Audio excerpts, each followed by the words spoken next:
ప్రార్థన చేసుకుందాం. మమ్మలను మిక్కిలిగా ప్రేమించిన పరలోకపు తండ్రి, నీ ఘనమైన శ్రేష్టమైన నామానికి కృతజ్ఞతాస్తుతులు స్తోత్రములు చెల్లిస్తున్నాం తండ్రి. ప్రారంభ పలుకులుగా నీ కుమారుని ద్వారా సూటిగా మాతో మాట్లాడిన విధానానికి నీకే మహిమ చెల్లిస్తున్నాం. ఎలా ఓర్చుకుని ఎలా ఆధారపడి జీవించాలో తండ్రి, ప్రారంభ పలుకులుగా తండ్రి నీ కుమారుని ద్వారా మాకు మాట్లాడారు, విలువైన సంగతులు మాకు బోధించారు. నాయన, ఈ రెండో వర్తమానంలో కూడా మాకు తోడుగా ఉండండి. నీ కట్టడలను, నీ విధులను, నీ ఆజ్ఞలను మేము గైకుంటూ మా జీవితాలను ఎలా సరి చేసుకోవాలో నాయన బ్రతికిన భక్తుల జీవితాలను ముందు పెట్టుకుని తండ్రి, మా జీవితాలను నీ వాక్యమనే అద్దములో సరి చేసుకుని మీరు వాడుకునే అర్హమైన పాత్రగా మమ్మల్ని అందరినీ తీర్చిదిద్దమని రెండు మనసుతో వేడుకుంటూ చెప్పబోతున్న నన్ను మరుగుపరిచి సూటిగా మాతో మాట్లాడండి. ఇదిగో నాయన, వినబోతున్న నీ పిల్లలకు వినగల చెవును, గ్రహించగల మనసును దయచేయమని నిండు మనసుతో వేడుకుంటూ నీ కరుణాహస్తాలకు నీ బిడ్డలమైన మమ్మల్ని మేము అప్పగించుకుంటూ క్రీస్తు నామాన్ని ప్రార్థన అడుగుతున్నాం తండ్రి, ఆమేన్. క్రీస్తు నామమున అందరికీ వందనాలు, శుభములు. మంచిదండి. దిశోపదేశ కాండము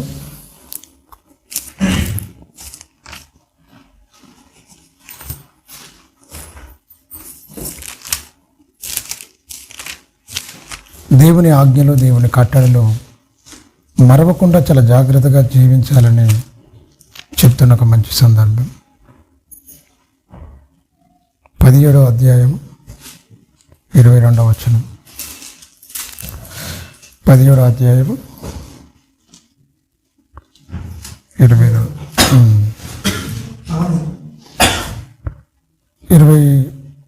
నుంచి 21 నుంచి 21, 22 కలిసి ఉంటాయి. తాను తన సహోదరుల మీద గర్వించి ఈ ధర్మమును విడిచిపెట్టి కుడిగాను ఎడమగాను తాను తొలగకు ఉండునట్లు తన దేవుడైన యెహోవాకు భయపడి ఈ ధర్మశాస్త్ర వాక్యములన్నిటినీ, ఈ కట్టడలను అనుసరించి నడవ నేర్చుకున్నటకు అతడు తాను బ్రతికిన అన్నిటను ఆ గ్రంథమును చూడండి ఏమంటుండు, చదువుచుండవలెను. ఎప్పటి వరకట?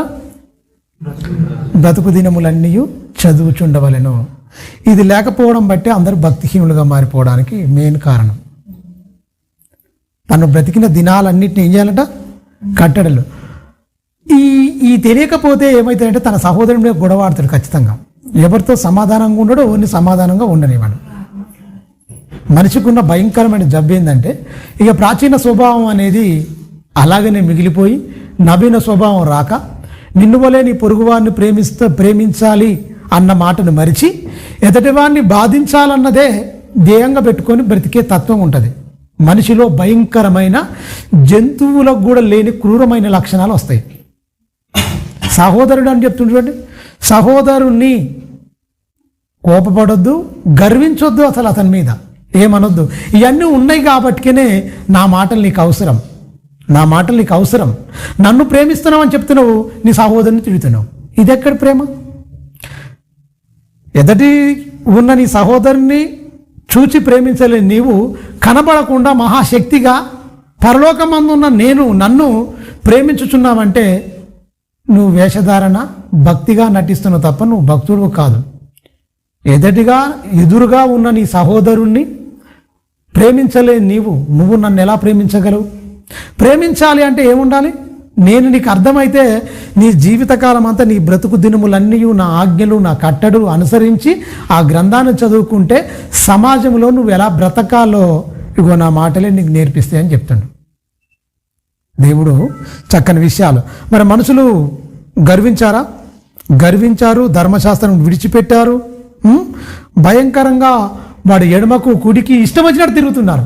దారులను చెరిపేసుకురిగా దారి వీళ్ళే చెరిపేసుకురు. కుడికి ఎడమకు వెళ్ళిపోయారు. మొత్తం కుడిమి కానీ ఎడమకు కానీ తిరగకుండా ఉండాలంటే ఈ ధర్మశాస్త్రం నీకు అవసరం. ఎటుబడితటి పోకుండా కరెక్ట్గా ఒక దారిలో నిన్ను పెట్టడానికి, సరైన మార్గంలో నడిపించడానికి దేవుని మాటలే ప్రతి మానవునికి శరణ్యం. ఆ మాటలు లేకపోవడం బట్టే ప్రపంచం మొత్తం నాశనం అయిపోతుందని చెప్పొచ్చు. అవును, రేట్లు అనేది రెక్కలకు వచ్చేసినాయి. రేట్లకు ఏమంటారు, భూములకు రెక్కలు వచ్చేసినాయండి, విపరీతంగా పెరిగిపోయింది రియల్ ఎస్టేటు. గజానికి 50,000. మోత్కూరు అనే ప్రాంతం మా ఊరి దగ్గరనే 50,000 గజానికి. మెయిన్ రోడ్డుకు 50,000 గజం అంటే మీరు గమనించండి. ఇక హైదరాబాద్ అంటే చాలా లక్షల్లో ఉందనుకోండి. గ్రామాల్లోనే, జిల్లాల్లోనే, మండలాల్లోనే మెయిన్ రోడ్డుకు ఉన్న టౌన్ లాంటి దాంట్లో 50,000 గజం ఉంటే మామూలు కొనగలుగుతారా? కొనగలరా? దానికోసం భూములు కబ్జాలు చేసుకుంటారు మొత్తం. ఎవరికి అందినంత వరకు వాడు దోసుకుంటుండు.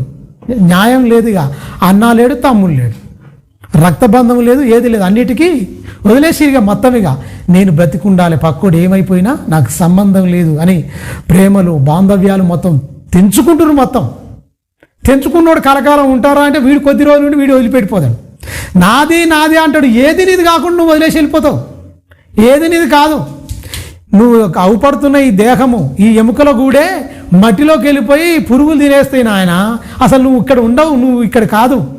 ఆ సత్యం మనిషి ఏం చేస్తుండేరికైనా మనిషిని దోసుకునే తత్వం నేర్చుకున్నాడు.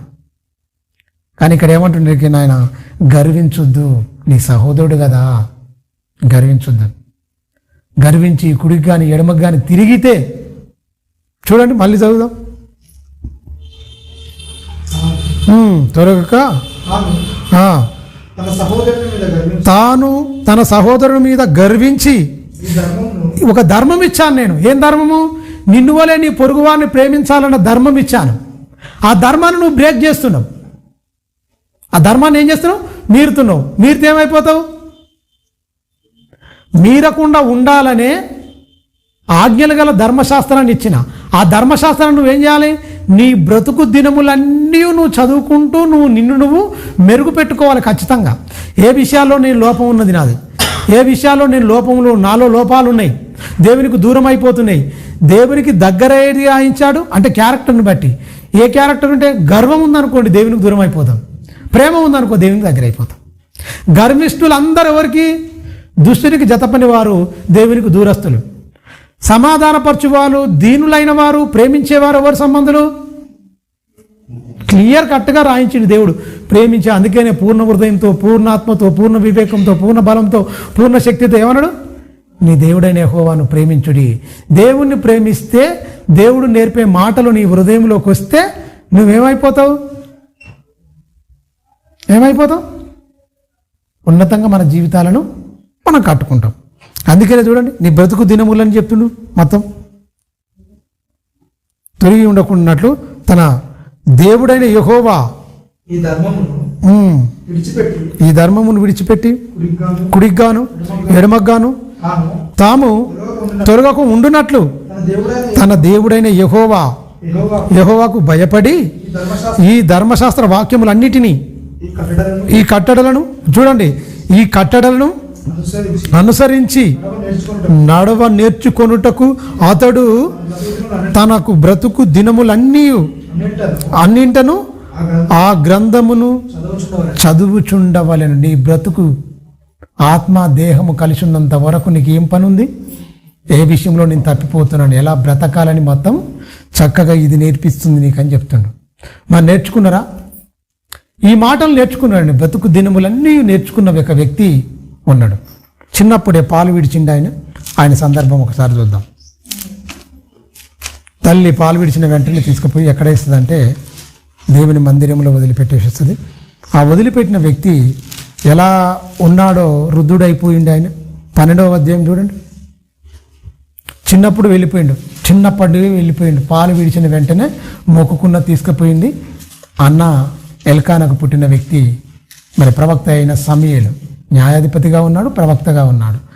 ఆయన బ్రతుకు దినములన్నీ ఈ అనుసరించిండు కాబట్టి, ఈ ఆజ్ఞలన్నీ నేర్చుకున్నాడు కాబట్టినే ఎవరి దగ్గర ఏది ఆశించలేదు. చూడండి, ఆయన చాలా మంచి మాటలు చెప్తాడు. 12వ అధ్యాయం మొదటి వచనం. ఈ ధర్మం అంతా నేర్చుకున్నవాడు సమాజంలో అడుగుతున్నాడు, ఎవరి దగ్గర అక్రమంగా నేను తీసుకున్నానా, ఇలాంటి నాకు బుద్ధి ఉన్నదా, మీరు గమనించిరా అని అడుగుతుంది. చూడండి, అప్పుడు సమూయేలు 12వ అధ్యాయం మొదటి వచనం.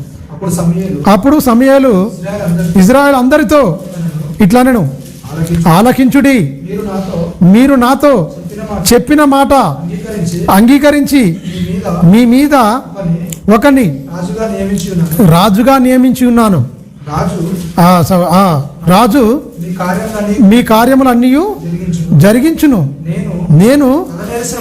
నేను తలనరిసిన ముసలివాడను, నా కుమారులు మీ మధ్య ఉన్నారు. బాగా గమనించండి, బాల్యము నాటి నుండి ఈయన తలనరిసిన వృద్ధుడు ఎవరు? సమూయేలు. నా కుమారులు మీ మధ్య ఉన్నారు. నేను తలనరిసిన వృద్ధును, నా కుమారుడు మీ మధ్యన ఉన్నారు. బాల్యము నుండి రికార్డ్ చేయండి అంటూ, నా బతుకును మీరు బాల్యం నుంచి చూస్తారు కదా. బాల్యము నాట నుండి నేటి వరకు నేను మీ కార్యములను నేను జరిగించుచూ వచ్చి. నేను ఏం కార్యములు? నీవు చేస్తున్న పాపాలకు ప్రాయశ్చిత్తంగా గొర్రెలను కానీ కోడెలను కానీ యాజకత్వం చేస్తూ ఖచ్చితంగా బలి అర్పించుకుంటూ వచ్చాను. మీరు చేస్తున్న పాపాలకు మిమ్మల్ని హెచ్చరిస్తూ, న్యాయాలు తీర్పు ఇది కాదు ఇదని ధర్మశాస్త్రాన్ని బోధిస్తూ, మీరు చేస్తున్న పాపాలకు ప్రాయశ్చిత్తంగా పాప పరిహార్థ బలి, అపరాధం చేస్తే అపరాధ బలి ఇవన్నీ అర్పించుకుంటూ వస్తున్నాను. ఒక కార్యక్రమాలు దేవునికి మిమ్మల్ని దగ్గర చేయడానికి ఖచ్చితంగా ఒక మధ్యవర్తిగా నన్ను ఉంచాడు దేవుడు. మీకును దేవునికి మధ్యన నేను ఉన్నాను, ఒక వారధిగా మిమ్మల్ని దేవుని దగ్గరికి చేర్చేటాన్ని నేను ఎలా ఉన్నాను. బాల్యం నుంచే మీరు గమనిస్తారు కదా, నేను ఎంత జాగ్రత్తగా ఉన్నాను. దేవునితో నేను సమీపంగా ఉండి మిమ్మల్ందరినీ దేవుని దగ్గరికి సమీపంగా చేయడానికి, మీరు చేస్తున్న అతిక్రమాలు పాపాలు ఇవన్నిటికీ ప్రాయశ్చిత్తం కార్యక్రమాలు అన్నిటినీ, నీ గురించి మేక బలి అయిపోతుంది, ఒక పొట్టేలు బలి అయిపోతుంది, మీ గురించి ఒక కోడ బలి అయిపోతుంది. చూస్తున్నారా? పేదవాళ్ళు మీ గురించి ఒక గువ్వ పిల్లలు బలి అయిపోతున్నాయి, ఒక పావురం పిల్లలు బలి అయిపోతున్నాయి. ఇలాంటి పాపాలు మీకు తగవు. మీ పాపానికి ప్రాయశ్చిత్తం ఏంటి? రక్తమే. ఆ రక్తము గువ్వ పిల్లలు కావచ్చు, పావురం అంటే లేని వాళ్ళ స్థితిని బట్టి ఉన్న మొత్తమే లేదనుకో, పిండి తీసుకురావాలి. నూనె పిండితోని మన పాపాన్ని ప్రాయశ్చిత్తం చేసుకోవచ్చు. ఇదిగో అనుకో, గువ్వ పిల్లలు తీసుకోవచ్చు, లేకపోతే పావురాలు, లేకపోతే పొట్టేలు, కోడె. ఇక వాళ్ళ స్థాయిని బట్టి ఉన్నాయి ఈ బలులు అర్పించే విషయం. నువ్వు ఇలాగనే ఉంటే ఈ పాపానికి ఇదే తీసుకురమ్మంటే మరి అప్పుడు కూడా చేయలేని వాళ్ళు చాలామంది ఉన్నారు. అందువల్ల వాళ్ళ స్థాయికి తగ్గట్టు పిండి అయినా సరే ఒక తూమడి పిండి తీసుకొచ్చి ప్రాయశ్చిత్తం చేసుకో. ఇంకా పిండి అంటే కష్టపడతారు కనుక పిండి కంపల్సరీ ఉంటుంది. గోధుమలు ఎవలు ఇవన్నీ ఉంటాయి కాబట్టి ఆ పిండితోనైనా మీరు ప్రాయశ్చిత్తం ఖచ్చితంగా చేసుకోవచ్చు. ఇవన్నీ కట్టడలు మోషే గారి ద్వారానే ఇవ్వబడిన కనుక దాన్ని కంటిన్యూషన్గా కొనసాగించుకుంటూ ఈ కార్యములన్నిటిని నేను జరిగించుకుంటూ వచ్చాను మీ ఎదుట అని సమూయేలు గారు తన గురించి చెప్తుండా. ఇదిగో చూడండి, ఇదిగో నేనున్నాను, నేను ఎవని ఎద్దునైనను తీసుకుంటున్నా. ఇగో నేనున్నాను మీ మధ్య, ఎవరి దగ్గర ఆశింపవద్దు, పొరుగువాంది ఆశింపవద్దు అన్న ఆజ్ఞ ఉన్నది. కానీ ఆజ్ఞను నేను పాటించి బ్రతికాను. ఎందుకంటే ఇప్పుడు వాళ్ళు ఏమయ్యారు? ఇప్పుడున్న వాళ్ళు ఏం చెప్తారు? పొరుగువాందే ఆశించొద్దు అంటారు. ఆ పొరుగువాందే కావాలని కోరుకుంటారు, లోపల ఒకటి బయట ఒకటి. పెదవులో నుంచి ఏంటి?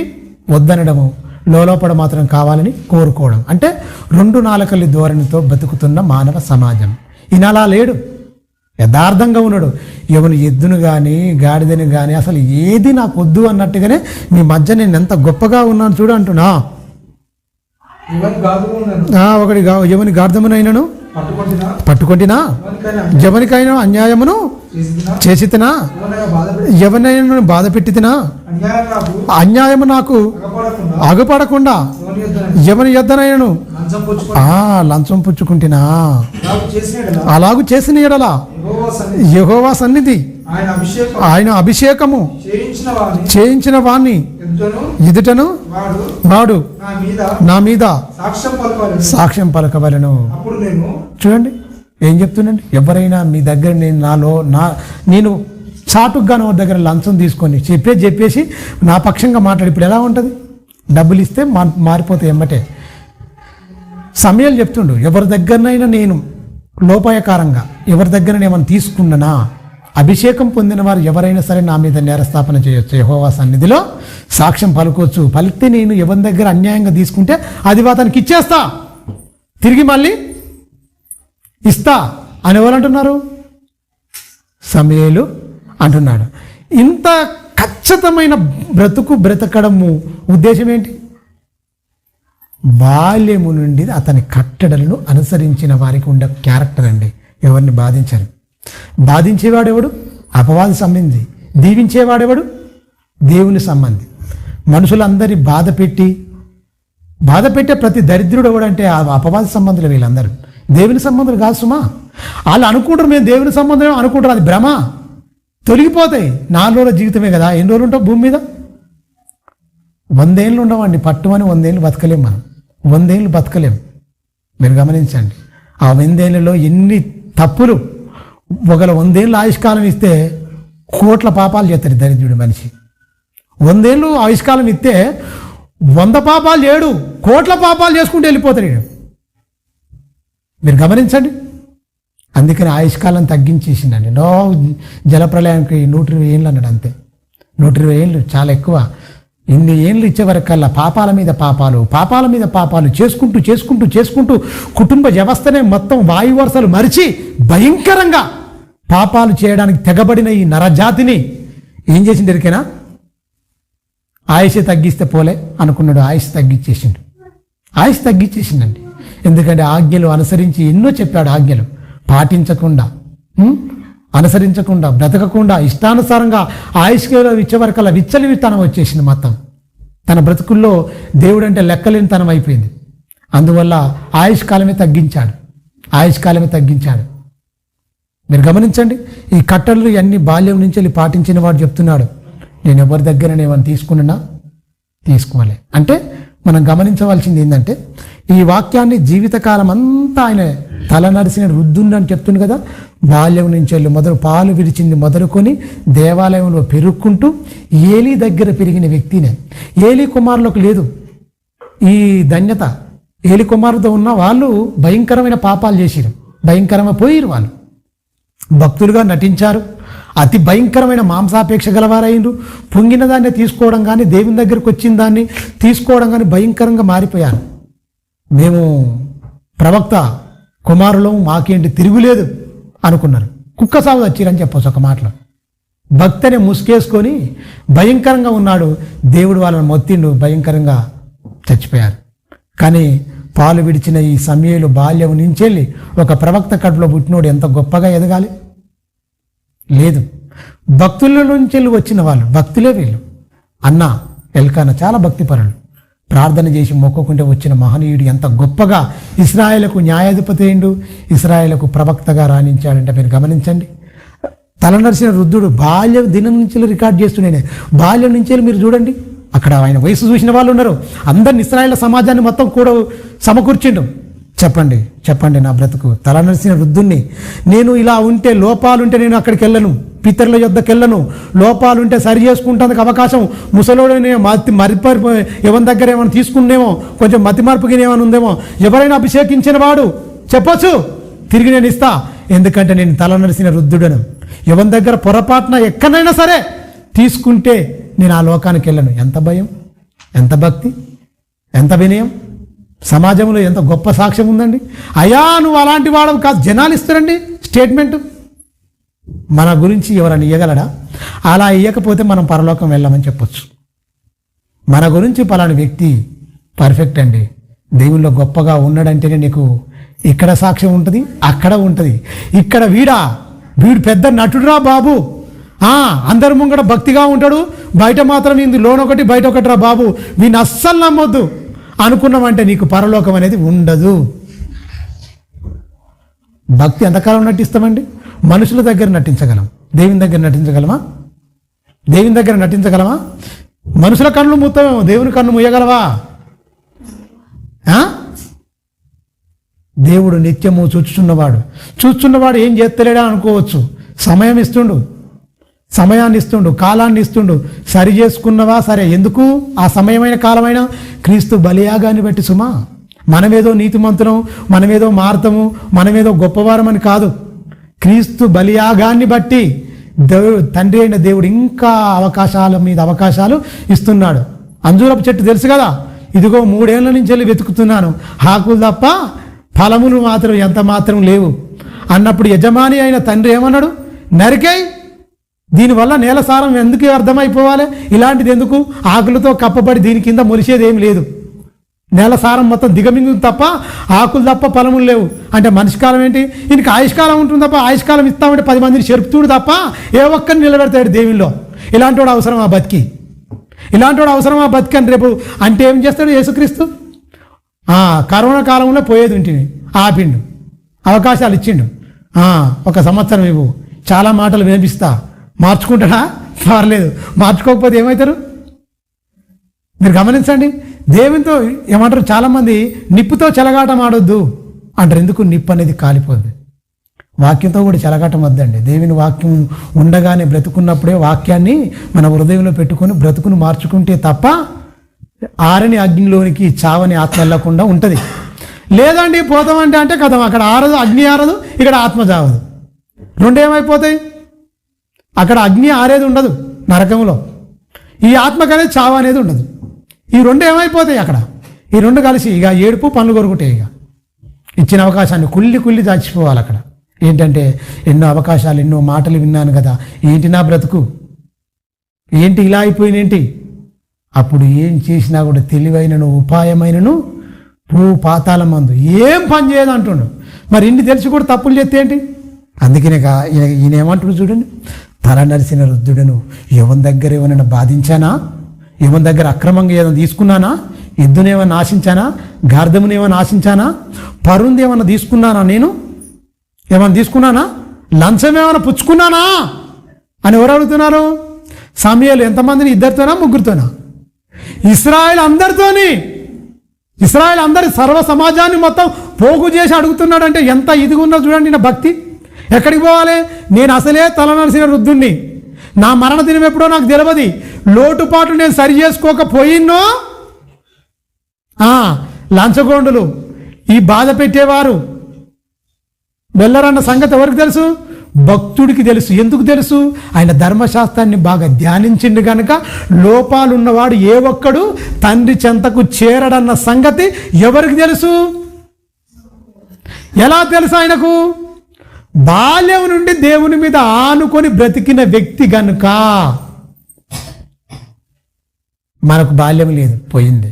కానీ వచ్చిన అవకాశమైనా సరే, ఇచ్చిన దినాల్లోనే మరి దేవుని గురించి భయభక్తులు కలిగి ఉన్నామా? మన తల్లిదండ్రులు హిందువులండి, వాళ్ళు మారలేదు. సరే, దేవుడు ఏదో విధంగా పట్టుకున్నాడు, దేవుని వాక్యం ద్వారా వినిపిస్తుండు. ఇకనైనా చాలా జాగ్రత్తగా భయభక్తులు కలిగి హృదయంలో ప్రభువును ప్రతిష్ఠించుకొని గొప్పగా బ్రతికితే మన జీవితాలు ధన్యమండి. మొదటివారు కడపటివారు అవుతారు, కడపటివారు మొదటివారు అవుతారు. మరి వాళ్ళు బాల్యం నుంచి విన్నా కూడా కొంతమంది మా తాత క్రైస్తవుడు, ముత్తాత క్రైస్తవుడు, మేము క్రైస్తవులమండి అంటాడు. అసలు భక్తి ఉండదు. ఇలాంటి వాడు ఏమైపోతాడు? వెనకకు తోయబడతాడు.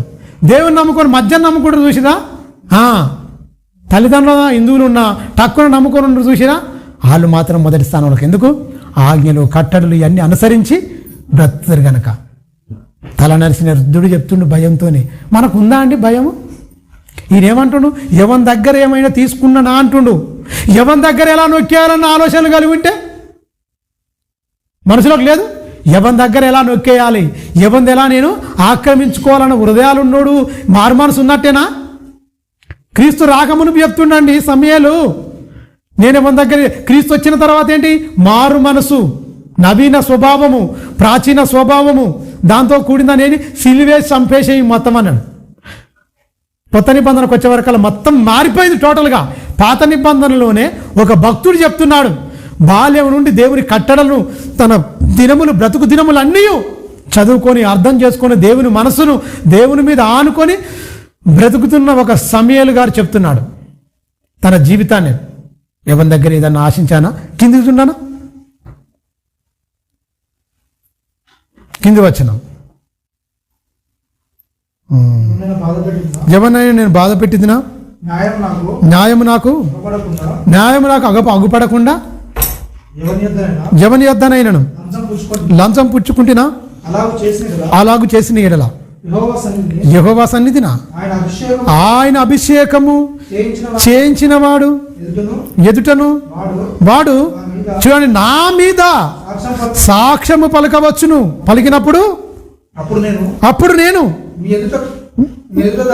మీ ఎదుట దానిని మరలా ఇత్తునని నీవు చూడండి, నీవు మాకు ఏ అన్యాయమైనను ఏ బాధ అయినను చెయ్యలేదు. జనులు ఒప్పుకుంటుర్రుగా, అయ్యా సమూయేలు నువ్వెంత గొప్పోడివి నాయన, నువ్వు ఎవరిని బాధ పెట్టలేదు, ఎవరికి అన్యాయం చేయలేదు. సమాజం చెప్తుందండి. ఇది కావాల్సింది కదా క్రైస్తవ జీవితానికి సాక్ష్యం. ఒక బోధకుడికి కావాలి, ఒక విశ్వాసికి కావాలి, సమాజం నుంచి వెళ్ళి సాక్ష్యం కావాలి. అయ్యా వీళ్ళు చాలా కరెక్ట్గా ఉంటారండి, ఎవరిది ఏది ఆశించరండి, తమకున్న దాంట్లో సంతృప్తిగా పెట్టుకుని చక్కగా బ్రతుకుతారు. బ్రతికితే అలా బ్రతకాలండి. వాళ్ళలాగా మేము బ్రతకలేకపోతున్నామని ఇయ్యాలి. మన బ్రతుకులను బట్టి వాళ్ళు సిగ్గుపడాలండి. తెలుసా, మారు మనసు రావాలి, మారు మనసు వచ్చేయాలి. బ్రతికితే వాళ్ళలాగా బ్రతకాలి. లేకపోతే ఇదా మన బతికేంటి అసలు, ఎప్పుడు ఈ లొల్లులేంది, గొడవలేంది, తిట్టుకోవడం ఏంది, తాగుబోతుంది, ఈ రోడ్ల మీద కథ ఏంటి, వాళ్ళు ఎంత ప్రశాంతంగా ఉంటారు చూడు, ఎంత మంచిగా ఉంటారు చూడండి, వాళ్ళ ప్రేమ చూడండి అనేది ఖచ్చితంగా క్రీస్తులో ఉన్న గుణలక్షణాలు మనలోకి వచ్చినాయి అనుకోండి, సమాజమే ఆశ్చర్యపోద్ది. అయ్యా నువ్వు ఎవరిని బాధ పెట్టలేదు, ఎవరికి అన్యాయం చేయలేదు అని సమాజం చెప్తుంది. ఎవరితోని? సమూయేలుతోని. కింద వచ్చున్నాను. ఏ మనుషుని యొద్ద గాని నీవు దేనినైనను తీసుకొనలేదని వారు చెప్పగా అతడు అట్టిది నా యొద్ద ఏది మీకు దొరకదని యెహోవాయు ఆయన అభిషేకము చేయించిన వాడును ఈ దినమున మీ మీద సాక్షులై ఉన్నారని చెప్పినప్పుడు సాక్షులే అని వాళ్ళు కూడా ఒప్పుకోరు. అయ్యా నేను చెప్పిన కదా, మళ్ళీ మీరు ఈ మాట చెప్తారంటే అభిషేకించిన ఆయన ఉంది కదా, వీళ్ళందరూ మీ మీద సాక్షులుగా ఉంటారు. మళ్ళీ నేను పోయిన తర్వాత ఆయన ఇలాంటోడు అలాంటోడు అని సాటం కనొద్దు, ముఖాముఖిగా ఉండాలి ఏదున్నా సరే. అయ్యా నిజమయ్యా నువ్వు చేసింది కరెక్ట్. ఈ జీవితంలో మనకి 60 ఏళ్ళు 70 ఏళ్ళ జీవితంలో ఇలాంటి సాక్ష్యం అనేది సమాజం నుంచి వెళ్ళి రావాలి. సమాజం నుంచి వెళ్ళి రావాలంటే అది ఊరికే రాదు. మనము వాక్య ప్రకారంగా బ్రతకాలి, వాక్యాన్ని పఠించాలి అంటే బాగా నేర్చుకోవాలి. మన బ్రతుకు దినములను నీవు నేర్చుకోవాలి, అది మన బ్రతుకుల్లో చూపించాలి. చూపించిన దాన్ని ఏం చేయాలి? ప్రకటించేది స్టార్ట్ చేస్తే అప్పుడు అనేకమైన హృదయాలు మన బ్రతికి ఒక సువార్తగా మారిపోద్ది. అలా మారిపోయిన ఒక ఆయన ఉన్నాడు. చూద్దాం. దానియేలు గ్రంథము 6వ అధ్యాయం తీయండి. బాల్యం నుంచి ఆయన కూడా పర్ఫెక్ట్గా దేవుని వాక్యం నేర్చుకున్నాడు. ధాన్యాలు అంటే శాఖ ధాన్యాలు ఇవ్వండి, మాకు నీళ్ళు ఇవ్వండి అన్నాడు కదా. మొదటి అధ్యాయం 6-7 వచనాలు మనం చదువుకున్నాం కదా. మీరు గమనించండి, తిండికానే వాళ్ళు నోటికి కళ్ళెం పెట్టుకున్నారు నలుగురు. శబ్దపు మెషకు అబెద్నెగోను దానియేలు అనే ఈ నలుగురు బాలులు చక్కగా వీళ్ళు బ్రతికిన విధానం మనం చాలా ఉన్నతంగా ఉంటుందండి. అయితే 6వ అధ్యాయానికి వచ్చేవరకల్లా దర్యాదేశు కాలం వస్తుంది. ఆ కాలంలో పరిపాలనలో ఈయన చూడండి ఎంత శ్రేష్టమైన బుద్ధి కలిగి ఉంటాడో. 6వ అధ్యాయంలోన 6వ అధ్యాయము 1వ వచనము. దానియేలు గ్రంథము 6వ అధ్యాయము 1వ వచనం చూడండి. తన రాజ్యమంతటి పైన అధిపతులుగా ఉండుటకై 120 మంది అధిపతులను నియమించుటకు దర్యాదేశుకు ఇష్టమాయను. దర్యాదేశ్ అంటే ఒక రాజు ఉన్నాడు, ఆ రాజుకు ఇష్టమైంది. ఎంతమంది? 120 మంది అంటే 120 మంది అధిపతులుగా నియమించుటకు దర్యాదేశు రాజైన దర్యాదేశుకు ఇష్టమైందట. ఆ ఇష్టమైన దాంట్లో 120 మందిలో ముఖ్యుడుగా ఉన్నాడు. చూడండి కింది వచనంలో వారి పైన ముగ్గురుగా అంటే ఎంతమందిని? ఈ 120 మందిలో 117 మందికి పైగా ముగ్గురు నుంచండి. ముగ్గురు తీసిండు. ముగ్గురు తీస్తే ఎంతమంది ఉంటారు? 120లో 3 తీస్తే 117 మంది. ఈ ముగ్గురులో ముఖ్యుడు ఎవరు? మళ్ళా ఎందుకు ఈ ముఖ్యుడైండు? ముఖ్యుడు ఎందుకు అయిందండి? ఎంత పర్ఫెక్ట్ అయిన జీవితం మనం చూడాలా. కింద వచ్చిన వారి పైన ముగ్గురికి ప్రధానులుగా ఉంచను. ఆ ముగ్గురులో దానియేలు ముఖ్యుడు. చూడండి, రాజుకు నష్టం కలగకుండా చూస్తుండు. అంటే పర్ఫెక్ట్గా కప్పం కడతారు కదా, పన్ను వసూళ్ళు వస్తాయి రకరకాలుగా. రాజుకు రాజ్య పరిపాలనలో ఎన్నో కావాలి. సైనికులను పోషించాలి, ఉద్యోగస్తులు ఉంటారు, మంత్రులు ఉంటారు, ఆయా శాఖల్లో పనిచేసే వాళ్ళు ఉంటారు, ప్రజలకు అన్నిటికీ మొత్తం నడిపించాలి కదా. మొత్తం ప్రభుత్వం నడవాలంటే అంత ఆషామాషి కాదు. దాంట్లో ఈ ముఖ్యుడైన ఈయనే రాజుకు ఏమాత్రం నష్టం కాకూడదు. రాజు నష్టపోయిందంటే ప్రజలకు అనేది పరిపాలన సరిగ్గా చేయలేరు, లేని వారికి పెట్టలేరు. ఇక్కడ కరెక్ట్గా ఉండాలి, పరిపాలనలో ఖచ్చితంగా మంచిగా ఉండాలి. మంచిగా లేకపోతే లంచగొండలు అయితే మన ప్రభుత్వాలు ఉంటాయి అనుకోండి, అందరం బల్ల కింద చేతులు పెట్టే ఉంటుంది. బల్ల కింద చేతులు పెట్టే ఉంటుంది. అందుకనే ప్రభుత్వాలకు చెడ్డ పేరు వస్తుంది. ప్రభుత్వం మంచిది చేపట్టినా కూడా ఏమైపోతుంది, ఈ దళితులు మొత్తం తీసుకుంటారు. ఒక్కొక్కరిని దళితులు లేకుండా దళితులు చాలామంది ఉన్నారు కనుక వాళ్ళకు మంచిగా ఆర్థికంగా పుష్టినిచ్చి చేద్దామని కేసీఆర్ మంచి ఆలోచన చేసిండు. 10 లక్షలు ఇద్దాం దళిత బంధు అనుకోండి, పాపం అనుకోని కొంతమందికి ఇచ్చిండు. ఎమ్మెల్యేలు చోటమోట నాయకులు ఉండగా 10 లక్షల దాన్ని ఒక్కొక్కరికి 7 లక్షలు 6 లక్షలు 3-4 లక్షలు వీళ్ళని నొక్కేసి ఈ దరిద్రుడు కింద ఉన్న క్యాడర్. ఆయన అనుకున్న ఆశయం గొప్పదే. ఇక్కడ కింద ఉన్న దరిద్రులు ఏం చేస్తారు అంటే అధికారులు పర్ఫెక్ట్గా పనిచేయాలి. రాజుగా ఒక ముఖ్యమంత్రిగా ఆలోచన ఆయన మంచిదే, కానీ అమలు చేసే కాడికి వచ్చే వరకు ఏం చేసిరు, వచ్చేది అక్కడి నుంచి 10 లక్షలే, కిందికి వచ్చే వరకు అందది. మీరు గమనించండి, ఐసులా కరిగిపోతుంది. ఇంతలా ఐసుగడ్డ తీసుకొని 20 మందికి చుట్టూ తిరిగి వచ్చే వరకు ఎంత ఉంటుంది, ఇంతలా ఉన్నది, ఇంత అయిపోయింది, అరిగినట్టే. డబ్బులు కూడా ఏమైపోయినాయి ఎరికేనా, ఇలా ఈ లంచగొండులు ఇలా ఉంటే ప్రభుత్వమే తారుమారైపోయే పరిస్థితి ఏర్పడుతుంది. రాజుల కాలం చూడండి, గమనించండి. దానియేలు ముఖ్యుడిగా ఉండి రాజుకు అట నష్టం జరగకూడదట. మరి ఈయనెవరు ఆ రాజ్యానికి ఎలా తీసుకురావచ్చును, బానిసలుగా తీసుకొచ్చేపట్టారు. దానియేలు ఎలా వచ్చిండు, అక్కడ ఉన్న సభ్యుడా, ఆ దేశంలో ఉన్న సభ్యుడా, అక్కడ పుట్టి పెరిగిన వాడా కాదు. యెరూషలేము నుంచి వెళ్ళి బానిసలుగా నెబుకద్నెజర్ రాజు తీసుకొని వచ్చిన వారిలో ఈ 4 ముఖ్యులుగా ఉన్న రాజకుటుంబం చెందిన వాళ్ళు వీళ్ళు. మిగతా వాళ్ళు అందరూ మామూలుగానే ఉన్నారు. మీరు గమనించండి, ఇందులో ఈయన ఎన్నుకున్నాడు. ఈయన జ్ఞానము తెలివి చాలా ఇదిగా ఉంటుంది. ఎందుకంటే ఉన్నది కాబట్టి ఈయనను పెట్టుకుంటూ రాజుకి ఇష్టమైంది మొత్తం. ఆ 120 మందిలో ముఖ్యుడిగా ఇతన్ని దానియేలుని ఎంచుకున్నాడు.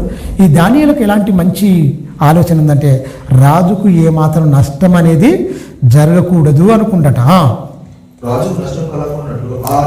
చూడండి, రాజుకు నష్టం కలగకున్నట్లు అధిపతులను తప్పకుండా వీరికి లెక్కలు అప్పచెప్పవాలనని ఈయనేమంటుడు, ఒక్కడు కూడా పోనిస్తలే, లెక్కలు అప్పచెప్పాలి. లెక్క అనేది ఉండాలి. ప్రతిదానికి లెక్క ఉండాలి. లెక్క పత్రం లేకుండా నొక్కేయడం కాదు, లెక్కలు అనేది ప్రతిగా ఉండాలంటే దానియేలు ఏమైపోయాడు, అందరికీ కొరకరాను కొయ్యగా మారిపోయాడు. పక్కలో బల్యముగా మారిపోయాడు. ఎవరికి, ఈ 119 మందికి కొరకరాను కొయ్యగా మారిపోయాడు. ఎవరు, ఈ 120 మందిలో ఈ ఒక్కడు మాత్రమే ఏ తప్పు చేయకుండా పర్ఫెక్ట్గా లెక్కలు చెప్పాలని కూర్చుంటుండు. మిగతా వాళ్ళు ఎందుకు పందికొక్కులాగా మెక్కుతురు, మొత్తం మెక్కాలి, మొత్తం దేశాన్ని దోసుకోవాలి, మన ఆస్తులు పెంచుకోవాలి అని. ఒక్కొక్క ఎమ్మెల్యేలు చూడండి 100 కోట్లండి కుంభకోణాలు. ఇక్కడి నుంచి ఎక్కడంగా ఓట్ల ఎలక్షన్లప్పుడు ఉంటుంది వాళ్ళు. మీరు గమనించండి, వాళ్ళ ఆస్తులు ప్రకటించేటప్పుడు కొంచెమే చెప్తారు. 100 ఆస్తులు ఉంటాయి, 100 కోట్ల ఆస్తులు ఉంటాయి.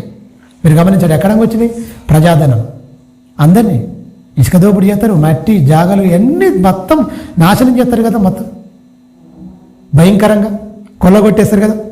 మీరు గమనించండి, ఈ 119 మందికి కొరకరాని కొయ్యగా పక్కలో బల్యములాగా మారిపోయిండు. ఎవరయ్యా అంటే దానియేలు మారిపోయాడు. మారే వరకల్లా వాళ్ళకి అక్కస్సుగా కక్కుతూరు. చూడండి, వాళ్ళకు వస్తుంది అసలు ఏం చేయాలి, అసలు మెయిన్ కిందికి చూడండి. ఈ దానియేలు ఈ దానియేలు ఎందుకు అతి శ్రేష్టమైన బుద్ధి గలవాడై ఉండేనంటే ధర్మశాస్త్రాన్ని పఠించిండు. మిగతా 119 మందికి ధర్మశాస్త్రం లేదు అని గమనించాలి మీరు. 120 మందికి ఏమి లేదు, ఏం లేదు. బాల్యం నుంచి వెళ్ళి నేర్చుకుంది ఎవరు? ఏం నేర్చుకుంది? మహోన్నతుని విద్య అభ్యసించిండు దానియేలు. ఈయనకే అతి శ్రేష్టమైన బుద్ధి కలిగి ఉన్నవాడు ఎందుకు వచ్చింది? ఈ బుద్ధి ఎలా వచ్చింది? దేవుని వల్ల వచ్చింది. దేవుని ధర్మశాస్త్రం చదవడం వల్ల ఆ బుద్ధి కలిగి చక్కగా అతి శ్రేష్టమైన బుద్ధి కలిగి వాడు. బుద్ధి కావటం వల్ల అందులో మంచి బుద్ధి ఉంటాయి కదా, అది చాలా శ్రేష్టమైన బుద్ధి అంటుండు. అందరికీ అంటే కొందరికి నచ్చని బుద్ధి, ఇంత మంచివాడు అయితే ఎలా బతవరు అంటారు. చాలామంది ఏమంటారు, అబ్బా ఎంత మంచివాడు అయితే ఎలా బతవరు అని కొంచెం చెడిపోరని చెప్తారు. అంతేనా? తల్లిదండ్రులు కూడా ఏమంటారు, అరే ఇంత అమాయకుడు అయితే ఎలా బతవరు ఈ లోకంలో, ఇంత మంచిది ఇంత మంచితనం పనికిరాదురా అంటే చెడిపోమని కూడా చెప్తట్టు తయారవుతారు. తల్లిదండ్రులు చెప్పరా, ఇంత మంచివాడు అయితే ఎలా బతవరా, కొంచెం చెడిపో. కానీ దేవుడు ఏమంటారు, ఎక్కడైనా ఎంత మంచిగా బతితే అంత మంచిగా ఉంటుంది ప్రతిఫలం నీకు. లోకమంతా చెడిపోవచ్చు కాక నువ్వు మాత్రం. ఎందుకంటే ఈ దానియేలుకి ఎలా వచ్చింది బుద్ధి? అతి శ్రేష్టమైన బుద్ధి ఎలా వచ్చింది? బాల్యం నుండి దేవుని ఆజ్ఞలు అనుసరించి బ్రతికినవాడు. పరాయి దేశానికి బానిసలుగా వచ్చినా తినే కాడికి వచ్చే వరకు మాకు రాజులు తినే మాంసం అవసరం లేదు, భోజనం అవసరం లేదు, ద్రాక్షరసం అవసరం లేదయ్యా, నిర్బంధంగా వద్దు మాకు అవసరం లేదని చెప్పి శాఖధాన్యములు మంచినీరు ఇస్తే చాలు, 10 దినములు మమ్మల్ని పరీక్షించు, 10 దినాలు మమ్మల్ని పరీక్షించు, నువ్వు అనుకున్నట్టుగా మేము లేకపోతే నీకు ఇష్టం వచ్చినట్టు చేయి. నపుంసకుల అధిపతితో కూడుకున్న వెంటనే ఏమైపోయింది? వాళ్ళ మీద కరుణ హృదయం కలిగజేసిండు. తిండి కాడ పెట్టుకురండి లాకు అంటే ఏంటి? వాళ్ళ ఇష్టం. ఒక బానిసలకు వెళ్ళిపోయిన తర్వాత బానిసకంటూ ఒక ఇష్టం ఉంటుందా? ఒక కోరిక ఉంటుందా? ఉండదు. అయినప్పటికీ వేడుకుంటారు, బతిమాడుకుంటాడు. మంచిగా దొరికిందే పట్టరా నాయన, ఫుల్గా తినవచ్చు అనుకోవచ్చు కదా. ఇది మేము తినకూడదు. దేవుడు ఏం చెప్పాడు?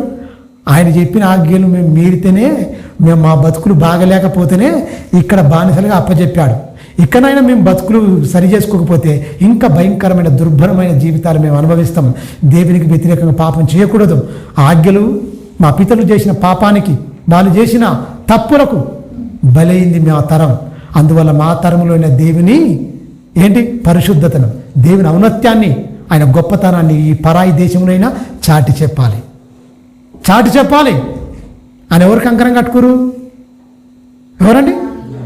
ఈ నలుగురు. మిగతా వాళ్ళు వచ్చిన వాళ్ళు వీళ్ళు తిండిపోతురు, వీళ్ళు పోతురు. ఈ నలుగురే నిలబడరంటే ఏంటి? బాగా అర్థమైంది. దేవుడు మనసేంటో బాగా అర్థమైపోయింది.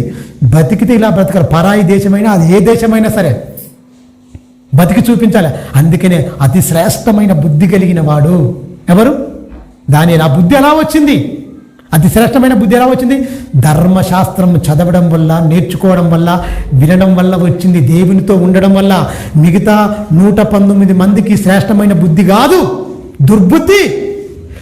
ఎలా దోసుకోవాలి, ఎలా దాచుకోవాలి, ఎలా ఆస్తులు పెంచుకోవాలి, ఎలా సుఖభోగాలు అనుభవించాలి అన్నది ఈ 119 మందిలో దౌర్భాగ్యమైన ఆలోచనలతో వీళ్ళున్నారు. శ్రేష్టమైన బుద్ధి కలిగిన వాడు ఎవరున్నారు? దానియేలు. కింద వచ్చిన చూడండి ఎంత మంచిగా ఉంటుంది ఆయన గురించి.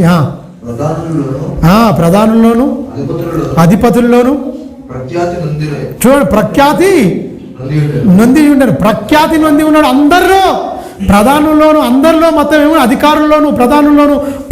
అంటే ప్రఖ్యాతి నొందినవాడు అంటే ఏంటి? ఆధిక్యత నొందినవాడు, రాజుకిష్టుడు, నా స్నేహితుడు అని చెప్పుకున్నది స్థాయి. జబ్బర్లో ఇంత లోపం లేదటండి. ఏంటండి ఇంత లోపం లేకుండా బతుకుతుందంటే? సేమ్ సమయం లెక్కనే. నా బాల్యం నుంచి రికార్డ్ చేసుకోండి రా మీరు, నా బాల్యం నుంచి చూసుకోండి మీరు. నేను తలనరిసిన వృద్ధుడని చూసుకోండి మీరు అన్నాడు. ఎవరి దగ్గర ఏమి లేదు. అయ్యా నువ్వు గొప్పోడివి. బ్రతికితే ఇలా బ్రతికిన వాళ్ళే దేవునికి ఇష్టలని మర్చిపోండి. వాళ్ళకే పరలోకం అండి. ఇరిగ్గాకపోతే ఎవరికిస్తాడండి పరలోకం? ఎవరికిస్తాడండి పరలోకం? ఇలాంటి బుద్ధి కలిగి ఉండాలి. అంటే ఇప్పుడు నువ్వు దేవునిలోకి తెలియక ముందుకు తప్పులు చేయొచ్చు, ఏదో చేయొచ్చు. కానీ దేవునిలోకి వచ్చిన తర్వాత ధర్మశాస్త్రాన్ని పట్టి చదివేటప్పుడు లోపాలు నీలో కనిపించాయా? దేవుడు వదిలిపెట్టడు. సరి చేసుకుంటే ఓకే, ఒప్పుకొని వదిలిపెట్టు. నా కనికరం నీవు పొందుకుంటావు ఖచ్చితంగా. నా కరుణ కటాక్షము కృపాక్షేమములు నీ ఎంట ఉంచుతాను, నీ తోడుగా ఉంటానని చెప్పాడు దేవుడు. అందుకనే వీళ్ళకి చూడండి, కింది వచ్చిన చూడడం ప్రఖ్యాతి నొందినవాడు. గనుక రాజ్యమంతటి మీద అతనికి నియమింపబడాలని రాజు ఏమన్నాడు, ఈ రాజ్యం మీద మొత్తం, ఈ సంస్థానం మీద మొత్తం ఇతన్ని నియమిస్తే చాలు. అక్కడ చాలు. 100 మంది ఎందుకు పనికి మాలినోళ్ళు? ఏంటి, ఒక్కడు చాలు. 1000 మంది ఉన్నా సరే 1000 మందికి ఒక్కడు సమానం. అందరినీ సెట్ చేస్తాడు మొత్తం. సింహాసనం పేరు మాత్రమే నాది, కానీ ఈయన మాత్రం గొప్ప పరిపాలకుడు. ఇంత లోపం లేదు. శ్రేష్టమైన బుద్ధి గలవాడు, అందరికీ మంచి చెడ్డలు బోధించేవాడు, సరైన మార్గం నడిపించేవాడు. ఇలాంటి వాడు కావాలి. రాజ్యం అంతటి మీద ఇతన్ని నియమించాలి. ఒక రాజుకు వచ్చిందంటే మామూలు విషయమా అండి? రాజు దగ్గర మన్ననలు పొందాలంటే రాజు దగ్గర కొమ్ములు తిరిగిన వాళ్ళు ఉంటారు, ఎంతోమంది మేధావి వర్గం ఉంటుంది. అందరిలో ఈయన ఒక్కడే ఇలా ఉండంటే మీరు గమనించండి.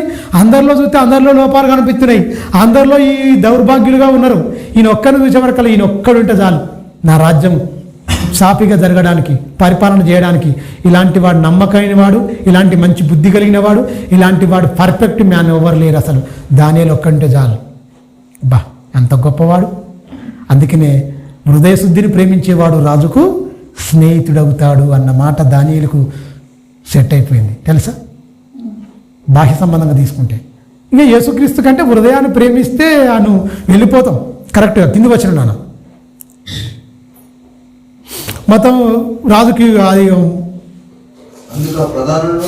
అందుకు ఆ ప్రధానులను అధిపతులను రాజ్యపాలన విషయంలోను దానియేలు మీద ఏదైనా ఒక నింద మోపవలనని ఉండి తను తగిన ఏతువు కనిపెట్టు. వీళ్ళకిండి ఏంటి, గోతులు దవుతురు, ఎనుకుండే తడిబట్ట పెట్టి గొంతులు కోసే రకాలన్నమాట తెలుసా. మంచిగా దానియేలు అంటే నమ్మకం, భయభక్తుల్లాగానే ఉంటారు, కానీ వెనక మాత్రం గోతులు దవుతారు. ఈయన దగ్గర ఏ తప్పు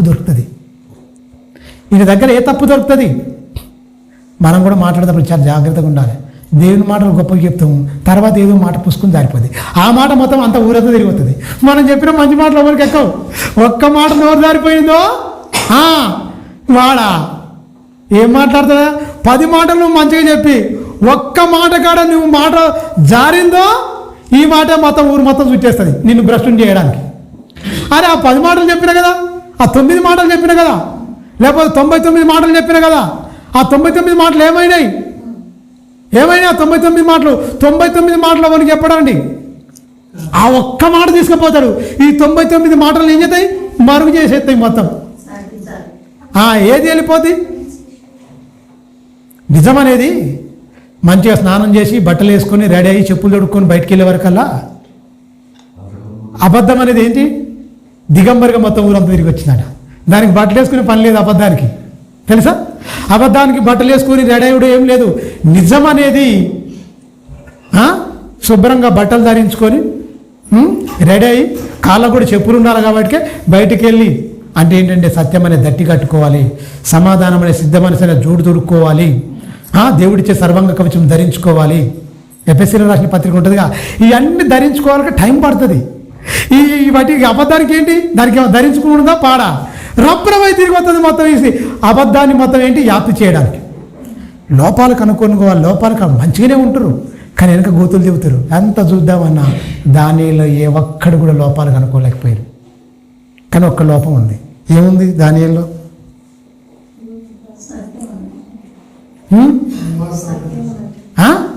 సత్యం లోపం అనబడదు.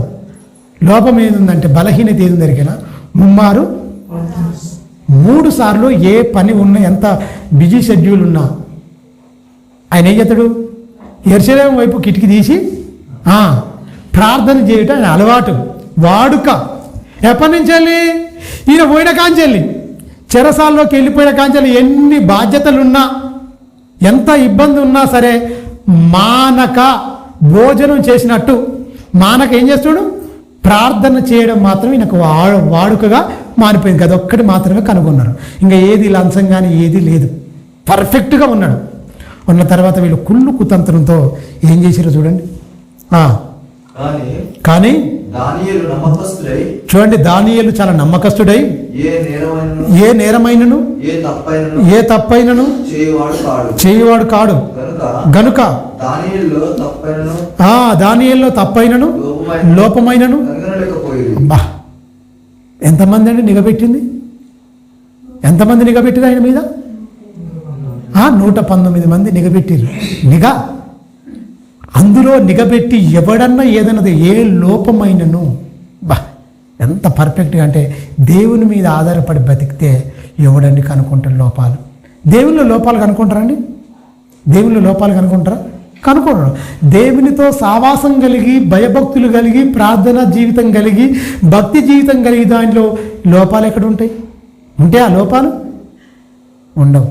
అలిసిపోయిరు, మొత్తం అలుపు వచ్చేసింది. నిఘా పెట్టిరు, మొత్తం డేగ కళ్ళు పెట్టిరు, మొత్తం చూసిరు, మొత్తం అలిసిపోయి చూసే వరకల్లా వాళ్ళకి అలుపు వచ్చింది తప్ప ఈయన దగ్గర ఏం లేదు. ఎంత పర్ఫెక్ట్గా బతికిండి మీరు గమనించండి. దానియేలు పేరు పెట్టుకుంటారు, పోయి వనసులు పడి తిరుగుతుంటారు, అబద్ధాలు ఆడుతుంటారు, మోసం చేస్తుంటారు. దానియేలుకున్న పేరును చెడగొడుతుంది దౌర్భాగ్యులు. దానియేలు అని పేరు గొప్పది, వ్యక్తిత్వం, ఆయన ఉన్నతమైన క్యారెక్టర్ కలిగి ఉండదు. పేర్లు మాత్రం భక్తుల పేరు పెట్టుకుంటారు. బతికేదంతా చెత్త జీవితం గడుపుతారు. న్యాయమా? కింది వచనం త్వరగా.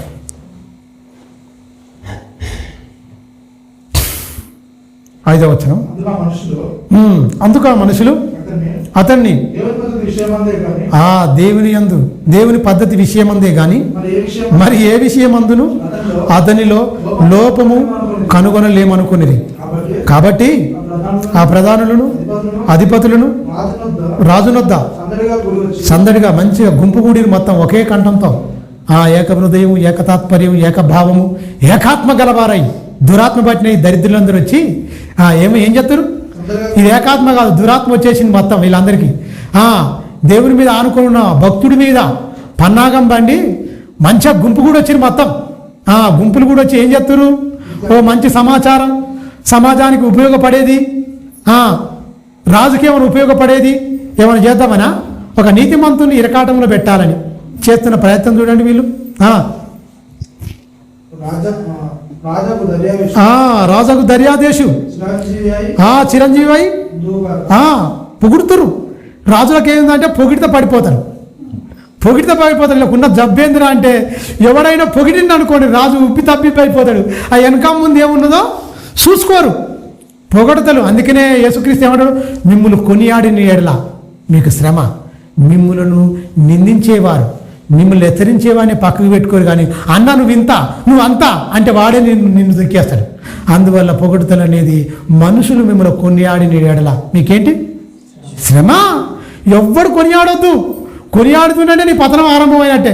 నువ్వు పొంగిపోతున్నావు అంటే నీ ఆత్మీయ జీవితం అగో పాతాలకు వెళ్ళిపోయినట్టే. ఎవ్వరు పొగడొద్దు, ఎవరిని మనుషులు అసలు కొనియాడొద్దు. హెచ్చరించాలి, లోపాలంటే చెప్పాలి, అంతే తప్ప ఉండొద్దు. అందుకని నాకు బాగా అర్థమైపోయింది.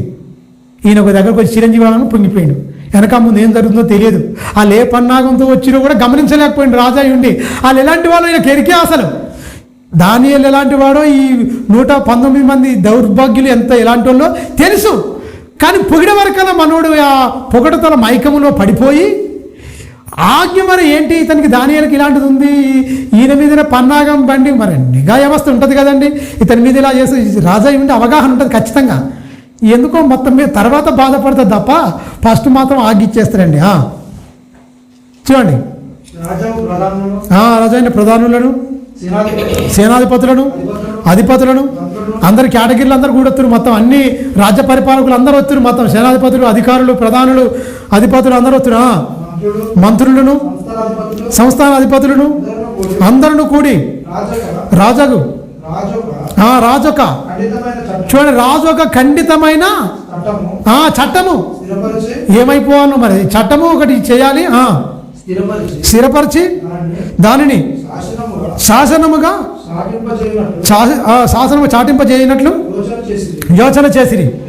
ఎట్లనగా 30 దినముల వరకు నీ యొద్ద తప్ప మరి ఏ దేవుని యొద్దనైనను మానవుల యొద్దనైనను ఎవడును ఏ మనవియు చేయకూడదని ఎవడైనను చేసిన ఎడల వాడు సింహముల గృహలో పడదోయబడును.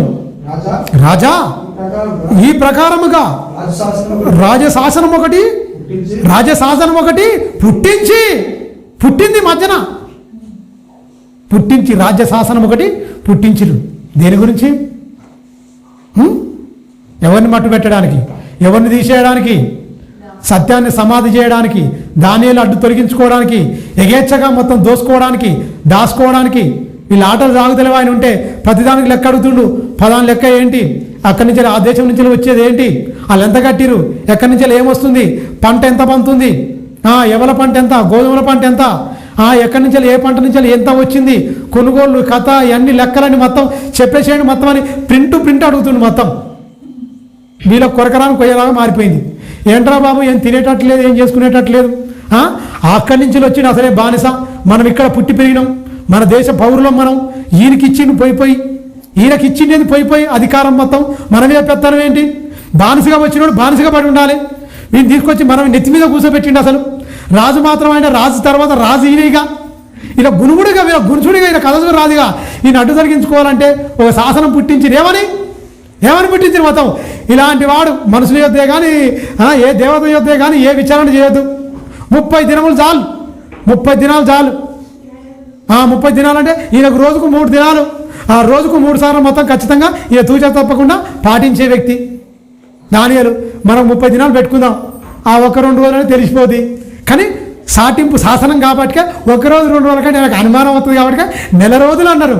1 రోజు 2 రోజులు అంటే ఇదేంట్రా 1 రోజు 2 రోజులు నా దగ్గర ఏంటి, రోజు వస్తూనే ఉంటారు, 100 మంది 1000 మంది కలుస్తూనే ఉంటారు నా దగ్గర, దీని కింద అంటాడు. అందువల్ల 1 నెల టైం పెట్టుకుందాం, ఈ 1 నెల రోజుల్లో ఏ మనుషుని దగ్గర ఏ దేవత దగ్గర ఎవ్వరు విచారణ చెప్పు, నీ దగ్గరికి వచ్చి చెప్పుకోవాలి, నువ్వే చెప్పాలి అని ఒక శాసనము పుట్టించేటట్టుగా వీళ్ళు ఒక వ్యూహకర్తలుగా మారిపోయి వ్యూహం పండి ఏం చేసిరు మొత్తం చుట్టూ అనేది ఉచ్చు బిగించేసిరు మొత్తం. ఎవరికి? వీళ్ళు బిగిస్తుందా అండి? మనుషులండి, ఎవరు చేసింది వాడినే మీదికే వస్తా అన్నట్టుగా ఈ దౌర్భాగ్యులు ఏం చేసిరో దానికి వీళ్ళే తెచ్చుకురు. వీళ్ళు చేసిన పాపాలు వీళ్ళ కుటుంబం వీళ్ళందరూ పోతారండి, తెలుసా? అంత భయంకరం. వీళ్ళు ఇంత పన్నాగం బండి ఒక శాసనం పుట్టించరు. శాసనం పుట్టించిన తర్వాత ఆ శాసనం ఏం దొరికేనా? జైల్లో వేయడం కాదు, కోడాలతో కొట్టించడం కాదు, కొన్ని రోజులు ఖైదీగా చేయడం కాదు, సింహాలు ఆకలిగొనున్న సింహాల భూమిలో వేస్తే ఏమైపోద్ది? చీల్చేస్తాయి మొత్తం. బొక్కలు కూడా పొడుచుకొని చూర తింటాయి. ఆకలిగొని ఉంటాయి బాగా, వేసేయాలి అని నిర్ణయం చేసి చట్టం ఒకటి పుట్టించారు. మొత్తం మీద చట్టం పుట్టించారు. ఈ జరుగుతున్న క్యారెక్టర్ మొత్తం తెలుసా తెలియదు దానియేలు చెప్పండి. ఈ పన్నాగం ఆయనకుండా ఇంటెలిజెన్స్ ఆయనకుంటుంది. ఎవరికి? దానియేలుకు. బెదిరిండా? భయపడ్డా? ఎలాంటి వాళ్ళు కావాలి? దానియేలు లాంటి వాళ్ళు కావాలండి భక్తులు. ఏ ఎండకు ఆ గొడుగు పడితే అస్సలు అవసరం లేదు, తెలుసా? కఠినమైపోద్దేమో, సువార్త ప్రకటించడానికి ఇబ్బంది అయిపోద్దాము, రాను రోజుల కష్టమని రకరకాలుగా పిరికి మందు నూరిపోతారు. ఈ ఎక్కడో పరాయి పంచులో ఉన్నవాడు దేవుని కీర్తిని ఘనకీర్తిని చాటి చెప్పిన దానియేలును చూడాలి. మన వాళ్ళు ఏంటి, ఏమైపోదావు, సస్తే అయిపోద్ది, ఏముంది దేవుని గురించి చావు. శరీరం చావున్నది, ఆత్మకు చావు ఉందా? శరీరం అనేది ముసల్తనమో ఏదో రకంగా చచ్చిపోద్ది. అది ఏదో రకంగా దేవుని కోసం చచ్చితే నీ బతుకెంత ధన్యం, నీ బ్రతికెంత ధన్యం. ముక్కుకుంటా మూరుక్కుంటా దాని గురించి అనవసరంగా ఏదో లోకం నుండి చచ్చిపోవడు కంటే అదే దేవుని గురించి చచ్చిపోతే ఎంత గొప్ప ఉంటుంది రాజసం. మీరు గమనించండి. అందుకనే వీళ్ళందరూ వ్యూహం పంతే ఈయనకు తెలియదా? ఈయనకు చెప్పేది ఈయనకు చెప్తారు. అయినా కూడా ఆయన ప్రార్థన మాంతలు చూడండి, కింది వచ్చిందాను పుట్టించిన మొత్తం. పుట్టించిన తర్వాత ఈయనకు తెలియదా? రాజుల యొక్కయు మాదశీల యొక్కయు పద్ధతిని అనుసరించి స్థిరమైన శాసనం ఒకటి ఉండునట్లు వారి మీద దాని మీద సంతకం. ఎవరిది? దర్యాదేశం. నువ్వు ముద్రేస్తే, రాజముద్ర వేస్తే అయిపోద్ది. సంతకం చేయాలి, లేకపోతే చెల్లదు. నువ్వు సంతకం చేసినావు అనుకో అయిపోయింది అని చెప్పారు. సరే, పొగిడే వరకల పొగడతలు పడిపోయిన ఈయనే సంతకం టక్కున చేసిన వెంటనే దానియేలు మీద కొత్తదన్న సంగతి మదిలో కూడా ఊహించలేదు. ఎవరు? దర్యాదేశం అసలు ఊహించలేదు. పాపం ఈయనే ఇట్లా భూమిలోకి వెళ్ళిపోతాడు, ఇలా అయిపోతాడన్న సంగతి నాకు తెలియలేదు, అసలు ఊహించలేని దశ. మీరు గమనించండి. ఆ ముఖ్యుడిగా ఎంచుకున్నాడు. ఈయనంటే చాలా గొప్పగా ఉన్నాడు, చాలా ఇష్టపడతాడు బాగా. ఏది లంచం రాకుండా, ఏ లోపం లేకుండా మంచిగా పర్ఫెక్ట్గా ఉన్నాడంటే మీరు గమనించండి. 119 మందిలో లోపాలు అవి ఉన్నాయి. ఈ ఒక్క దాంట్లో ఏ లోపం లేకుండా ఉన్నాడు కనుక అందరి మీద ఉండే వరకు అందరికి అక్కస్సు ఉన్నదని ఇరుకున్నది. కానీ ఈయన మీదనే పన్నాగం పండుతున్నారన్నది గమనించలేకపోయాడు దర్యాదేశం. ఎవరో లేదు కావచ్చు, ఏదో ఉండొచ్చు అనుకున్నాడు. కానీ ఈ ముఖ్యున్నే తప్పించి వీళ్ళు ఆడుదాం అనుకున్న గేమ్లో ఈయన బలైపోయింది. చూడండి చూడండి. కాగా దర్యావేషు శాసనం రాయించి సంతకం చేశాను. ఇటు శాసనము సంతకము చేయబడినని దానియేలు తెలుసుకున్నాడు. అయిపోయిందండి. అతడు తన ఇంటికి వెళ్ళి యథాప్రకారముగా భయం ఉందా అండి? యథాప్రకారం అంటే ఆయన ఎట్లా చేస్తాడో రోజు అట్నే. శాసనం పుట్టక ముందు ఎలా చేస్తుండో, శాసనం పుట్టిందని రాజు సంతకం చేసిన తెలిసినా కూడా ఏం జరిగితే మీరు రూల్స్ మార్చుకున్నాను, మీరు రూల్స్ మార్చుకుంటారు, కొత్తగా శాసనాలు పుట్టించుకుంటారు. నా దేవుని శాసనాన్ని నేను మార్చడానికి వీల్లేదు. ఇది నా విధి. ఆయన కట్టడలు, ఆయన ఆజ్ఞలు, ఆయన కట్టడలు అనుసరించి నా బ్రతుకు దినములన్నీ బ్రతుకుటే నాకు శిలాశాసనం. రాజాజ్ఞను నేను నిరాయుధంగా అంటే మీరినా పర్వాలేదు, కానీ నా దేవుని ఆజ్ఞను నేను మీరడానికి వీల్లేదు. చచ్చిపోతా, దేవుని దగ్గరికి వెళ్ళిపోతా. ఈ ఆజ్ఞకు, రాజాజ్ఞకు భయపడలే కానీ దేవుని ఆజ్ఞకు లోపడ్డాడు. ఇది దేవుని చట్టానికి లోబడే తత్వం. అంటే బాల్యము నుంచి వెళ్ళి దేవుని ఆజ్ఞను అనుసరిస్తే బ్రతుకులు ఆనిముత్యాల్లా కనిపిస్తాయండి. ఉన్నతంగా వాళ్ళ జీవితాలు చూడండి. ఇవన్నీ యథా ప్రకారంగా వెళ్ళిపోయి ప్రార్థన చేస్తుంటే భయం ఉందా? అమ్మ వాళ్ళు ఏం చేస్తారో, అసలే మేము బానిసలుగా వచ్చినాం, తీసుకుపోయి ఎక్కడేం చేస్తారో అని వాళ్ళు ప్రాణాన్ని ప్రేమిస్తారా, ద్వేషిస్తారా? యేసుక్రీస్తు మాట మనకున్నది ఏమని ఎరికైనా, తను తాను రక్షించుకున్నవాడు దాన్ని పోగొట్టుకుంటాడు, తనను ద్వేషించుకున్నవాడు అంటే తన ప్రాణాన్ని ద్వేషించుకున్నవాడు దాన్ని రక్షించుకుంటాడు, తన ప్రాణాన్ని రక్షించుకున్న చూచువాడు ఏమైపోతాడు, దాన్ని పోగొట్టుకుంటాడు అన్న మాట మనకు ఉన్నది. దానియేలుకుందా? మార్కు సువార్త 8వ అధ్యాయం 35 చూడండి ఒకసారి. ఆ మాట చూడండి, ఎంత మాట! యేసుక్రీస్తు చెప్పిన మాట. ఈ మాట దానియేలుకి లేదు. తన ప్రాణమును రక్షించుకునేవారు వాడు దాన్ని పోగొట్టుకుంటాడని చెప్తుండే యేసుక్రీస్తు. నా నిమిత్తము, సువార్త నిమిత్తము తన ప్రాణమును పోగొట్టుకున్నవాడు. ఎగ్జాక్ట్లీగా అదే జరిగింది. ఏమైంది మీరు గమనించండి. తన ప్రాణాన్ని ఏం చేస్తుండు? రక్షించుకొని కోరుతలేడు, దేవుని గురించి పోగొట్టుకోవడానికి సిద్ధపడ్డాడు. ఈ మాట ఉందా అండి? ఈ మాట ఉందా? దానియేలుకి ఈ మాట ఉందా? యేసుక్రీస్తు ఈ మాట చెప్పిండా? దానియేలు ఎప్పుడు వాడండి? మీరు గమనించండి. ఆయనకి ఈ మాట లేకపోయినా తన శరీరాన్ని ఏం చేస్తుండు? అప్పగించుకుంటుండు. అవసరం అనుకుంటే సింహాల భూమిలోకి వెళ్ళిపోతా నేను అంటున్నాడు. మరి అంటే బాల్యం నుంచి లేఖనాలు అర్థం చేసుకున్నవాడు బ్రతికిన విధానం వేరే ఉంటుంది, బ్రతికే విధానం వేరే ఉంటుంది. మీరు గమనించండి. నా నిమిత్తము, సువార్త నిమిత్తము దాన్ని పోగొట్టుకుంటే దాన్ని రక్షిస్తాను నేను. దాన్ని కాపాడుకున్నవాడు దాన్ని శాశ్వతంగా పోగొట్టుకుంటాడు. ఒకవేళ దానియేలు భయపడి ప్రార్థన చేసి మానిస్తే దానియేలు చరిత్ర ఉండపో తెలుసు, ముగిసిపోవు. దానియేలు ఉండే దేవుని ఆజ్ఞని మీరి ఆ ఆజ్ఞకు, రాజాజ్ఞకు భయపడి సింహాల గృహంలోకి వెళ్ళిపోయి సింహాలకు ఆహారం అయిపోయాను అని చదువుకుంటాం మనం. అంతే ఉండు అని చదువుకుందాం. ఇప్పుడు ఏం చదువుతాం? సింహముల నోర్లను మోయించండి. ఎందుకు మోయించండి దేవుడు? ఎందుకు మోయించండి?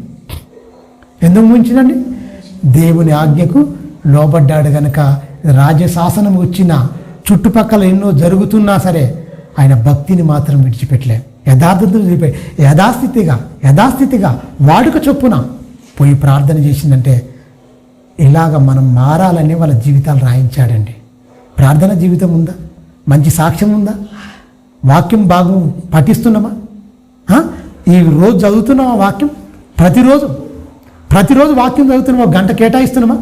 రోజుకి 24 గంటలు 1 గంట సేపు దేవుని వాక్యానికి చోటిస్తున్నామా? అవకాశం ఇస్తున్నామా? ఈయనప్పుడు ఆ మంచి శ్రేష్టమైన బుద్ధి ఎలా వస్తుంది? మంచి క్రీస్తులో ఉన్న గుణలక్షణాలు ఎలా వస్తాయి? క్రీస్తు స్వరూప్యం ఎక్కడ ఏర్పడుతుందండి? ఆదివారం అరటి మొలిచెను. ఆదివారం నాడు ఒక్కరోజు మాత్రమే దేవుని సన్నిధిలో 1-2 గంటలు వింటాను, మళ్ళీ పోయి లోకంలో ఉంటాను. ఆ లోకం అనేది భయంకరమైన ఆకర్షణ, అది రంగుల వలయం, నేను లాగేస్తుంది మొత్తం. అయస్కాంతం లాగా మొత్తం ఇనుము ముక్కలు కనుక అయస్కాంతం కనుక టక్కున లాగేనట్టు అది మొత్తం లాగేస్తుంది. లోకాశలు మొత్తం నిన్ను లాగుతాయి. అన్నిటి నుంచి నువ్వు కాపాడబడాలంటే ఎంత వాక్యం ఉండాలి, ఎంత నువ్వు పరిమితి చెంది ఉండాలి, భక్తిలో ఎంత భక్తిపరుడుగా ఉండాలి, ఎంత దేవుని మీద సమీపంగా ఉండాలి, దేవుని మీద ఆనుకొని ఉండాలి. ఆలోచించండి. అందుకనే విశ్వాసులు తయారవ్వట్లేదు. క్రైస్తవ్యంలో విశ్వాసులు అనేది తయారవుతురా, అవిశ్వాసులు ఎక్కువవుతురా?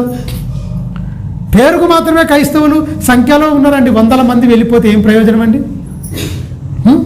అంజూరపు చెట్టే అంటాడు, చూస్తేనేమో పచ్చగా ఉన్నది కానీ ఒక్క ఫలం లేదు. 1000 మంది 1,00,000 మందితో ఆరాధిస్తున్నామండి, 1000 మందితో ఆరాధిస్తున్నామండి అంటే చెట్టుకు 1000 ఆకులు ఉంటాయి, 1000 ఆకులు ఉంటాయి, ఫలం ఒక్కటి లేకపోతే ప్రయోజనం ఏంటి? ఏం ప్రయోజనం అండి? ఆరాధిస్తున్నావు, హృదయం ఎక్కడో పెట్టుకొని లోకంలో కోరికలతో పాపంతో నిండుకొని పరిశుద్ధత లేకుండా, క్యారెక్టర్ లేకుండా, దేవుని గురించి గొప్పగా బ్రతకకుండా, అసలు ఆ దేవుని గురించి బతకాలన్న తలంపులే లేకుండా నువ్వు ఏ పండుగ చేస్తే సంతోషపడతాడు, నువ్వు మందిరానికి పోతే సంతోషపడతాడు, నీకు ఏంటి అసలు? మీరు ఆలోచించండి ఒకసారి, ప్రయోజనం ఏంటి? ఇవన్నీ వీళ్ళ జీవితాలు ఇంతగా పూసగుచ్చినట్టు ఎందుకు రాయించాడు దానియేలు జీవితం? ఇంకా 3 ఉంటుంది, 3వ అధ్యాయం ఉంటుంది వాళ్ళది. ఎందుకు వాళ్ళకి అగ్నిగా అప్పగించుకున్నారు? ఎందుకు అప్పగించుకున్నారు? భక్తులండి. దేవుడు అది జరిగించిండు, వాళ్ళని కాపాడంటే దేవుని సాక్షులుగా వాళ్ళు జీవించారు. దేనికి వాళ్ళు భయపడలే. సింహాల గురకు వీళ్ళు వెళ్ళిపోయారు, అగ్నిలోనికి వాళ్ళు వెళ్ళిపోయారు. భక్తులంటే ఇలాంటి భక్తుల చరిత్ర ఎందుకు? చరిత్రలో దేవుడు బ్రతికిన వాళ్ళ జీవితాలను ఉటంకిస్తూ తన గురించి రాయించాడు, వాళ్ళ బ్రతుకులను కూడా రాయించాడు. అంటే మీరు గమనించండి, వాళ్ళలాగా మనం జీవించాలని. ఇలాంటి వాళ్ళు తెగించి నా గురించి బ్రతికి తమను తాము అప్పగించుకునే వాళ్ళు, ప్రాణమును ద్వేషించి నన్ను ప్రేమించి ఆ మహాలోకం చేరేవాళ్ళు కావాలి నా కోసం తప్ప పిరికివారుగా తన ప్రాణాన్ని కాపాడుకునేవారిగా అదిరిస్తే బెదిరిస్తే పారిపోయే బ్యాచి నాకు వద్దు. అందుకనే పిరికివారు పరలోక రాజ్యంలో ప్రవేశించట అసంభవం. దేవుని రాజ్యమును స్వతంత్రించుకోరు. మరి ఎవరు స్వతంత్రించుకుంటారు? ధైర్యం కలిగి దేవుని ఆజ్ఞను అనుసరించి బాల్యము నిండి ఉండాలండి. మనకు బాల్యమా? లేదు, పోయింది. బాల్యం లేదు, కానీ బాల్యం లేకపోయినా దేవుడు పట్టుకున్నాడు. ఈ మధ్య జీవితమైన మనం కరెక్ట్గా వాక్యాన్ని విని అనుసరించి బ్రతికితేనే పరలోకం వెళ్ళాలంటే అంత ఈజీ కాదు, మనం అనుకున్నట్టు కాదు. అందువల్ల ఒక సమయలు జీవితం చూస్తే తలనరిసిన వృద్ధుడను మీ యుద్ధ ఏమన్నా తీసుకున్నాను అంటున్నాడు. దానియేలు జీవితాన్ని చూస్తే ఏమంటున్నాడు? అతడు 120 మందిలో ముఖ్యుడుగా ఉన్నాడు. 119 మంది ఆజ్ఞలు లేని వాళ్ళు, పన్నాగం బండి ఇరికించినా కూడా అన్ని తెలుస్తున్నా, మంచిగా మాట్లాడుతూ వెనుక గోతులు తవ్వుతున్నా, ఎవరిని ద్వేషించకుండా, రాజా వీళ్ళన్నీ పన్నాగం బండి నీకు ఏదో చెప్తురు అని కూడా ఏం చెప్పుకోకుండా కూడా న్యాయంగా తీర్పు తీర్చే దేవునికి అప్పగించుకున్నాడు తప్ప ఎవరి దగ్గర పోయి అయ్యా నన్ను కాపాడండి అని ఎవరి దగ్గర తల దించలేదు. మీరు గమనించండి, మన భక్తి జీవితంలో ఎంతవరకు ఉంటున్నాం ఒకసారి మీరు ఆలోచించండి. క్రైస్తవ జీవితం అనేది చాలా ఉన్నతమైంది. ఏదో తెలిసో తెలియకో పరిపూర్ణంగా తెలియకనే నమ్ముకున్నాం. ఇక పోతుంటే మన భక్తి పెరగాలి తప్ప తగ్గవద్దు. అసలే తగ్గుతుందంటే దేవుని నమ్ముకోకపోవడమే మేలు. పెరుగుతుందంటే దేవుని నమ్ముకోవడానికి ఫలితం. నమ్ముకొని కూడా ఏం ప్రయోజనం ఉండదు భక్తి పెరగకపోతే. యథార్థత, నీతి, న్యాయము వాళ్ళు అనుకున్న ఎలాంటిది దేవుడు కోరుకుంటున్నాడు గుణగణాలు దానిలో చూశాడు దేవుడు, సమయంలో చూశాడు. పర్ఫెక్ట్గా ఉన్నారు వాళ్ళు మొత్తం. అందువల్ల సమాజమే మొత్తం ఎలుగెత్తి చాటింది, నీలో ఏ లోపాలు లేవయ్యా, ఎవరికి అన్యాయం చేయలేదా, ఎవరిని బాధించలేదయ్యా. బాధించేవాడు క్రైస్తవుడా? ప్రేమించేవాడు క్రైస్తవుడా? చెప్పండి. బాధించేవాడు దుష్టుని సంబంధి, ప్రేమించేవాడే క్రైస్తవుడు. ప్రేమకు నిదర్శనం క్రైస్తవుడు మాత్రమే. నీలో ప్రేమే చూడాలనుకోండి తప్ప ద్వేషంతో పగతో రగిలిపోయి మనుషులను బాధ పెట్టేవాడు వాడు క్రైస్తవుడు కాదు. అపవాది సంబంధి, అపవాదికి జత పనివాడు. వాళ్లకు తీరని అగ్ని, ఆరని అగ్ని ఉంది, తీరని బాధ పాతాళం ఉంటుంది. అక్కడికి వెళ్ళిపోవద్దనే మనకు అవకాశాలు ఇస్తుండు, సమయాన్ని ఇస్తున్నాడు. లోటుపాటు ఉంటే దిద్దుకుందాం. ఎవరు పర్ఫెక్ట్గా రాత్రే ప్రతి ఒక్కరు లోపాలు ఉంటాయి. ఆ వాక్యం అనే అద్దములు మన లోపాలు దిద్దుకొని ఒప్పుకొని వదిలిపెట్టుకొని క్రీస్తులో ఉన్న ప్రేమ లక్షణాలను గుణగణాలను మనం వంట పట్టించుకొని క్రీస్తు తత్వాన్ని మనం సమాజంలో చూపించి ప్రకటించేవారిగా ఉండాలని నేను ఆ మాటలు ముగిస్తున్నాను. తలనుంచుకోండి, ప్రార్థించుకుందాం. పరలోకమందున్న మా కన్న తండ్రి, నీ ఘనమైన శ్రేష్టమైన నామానికి కృతజ్ఞతాస్తుతులు స్తోత్రం చెల్లిస్తున్నాను. ఇదిగో నాయన, కొన్ని విషయాలు నీ మాటలు నీ పిల్లలకు చెప్పి ఉన్నాను తండ్రి. బాల్యం నుంచి తండ్రి నాయన చక్కని విషయాలు పాటించాలి నాయన. కుడికి కానీ ఎడమకు కానీ తిరగకుండా తండ్రి బ్రతుకు దినం అన్నీ చదువుకుంటే తండ్రి గొప్పగా ఉంటారు. ఆ గొప్పగా చదువుకున్న వ్యక్తి ఒక సమయలు గారు కనిపిస్తున్నాడు నాయన, భక్తుడు. అలాగే దానియేలు కూడా ఉన్నతంగా తన అతి శ్రేష్టమైన బుద్ధి కలిగిన వాడే నాయన. ముఖ్యుడు 120 మందిలో పెట్టిన వాళ్ళు ముఖ్యుడుగా ఉన్నాడు. అధిపతుల్లోను న్యాయాధిపతుల్లోను ప్రధానంలోను ముఖ్యుడుగా ఉన్నాడు. రాజుకు ఏమాత్రము నష్టం రాకుండా లెక్క చూసేవాడిగా, లెక్కలు అప్పచెప్పేవాడిగా ఉన్నాడు. క్రైస్తవులు కూడా నాయన యజమానుడు, పరలోకమందున తండ్రి వ్యవసాయకుడు. ఆ పంట ఊర్ధ్వలోకపు రైతు పంట చూస్తున్నాడు, దిగబడి రావాలని కోరుకుంటున్నావు తండ్రి.